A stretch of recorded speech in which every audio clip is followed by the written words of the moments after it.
Hvis skatten stiger, så vil husholdningerne få mindre penge. Derfor vil skatten herover til de offentlige sektor falde. Og lønninger og overførsel af indkomst, den vil så stige, fordi de skal have flere penge ind. Opsparinger over ved pengeinstitutter vil komme til at falde, og deres udlån vil komme til at stige, fordi de nok bliver nødt til at tage nogle flere lån.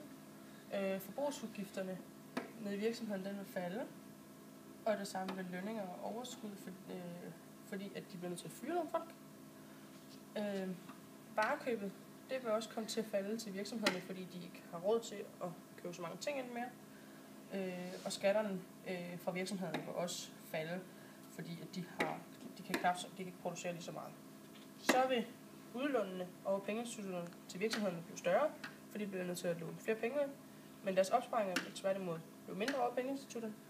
Og importudgifterne, de vil så falde, fordi de ikke har råd til at skal importere ud fra udlandet i dag.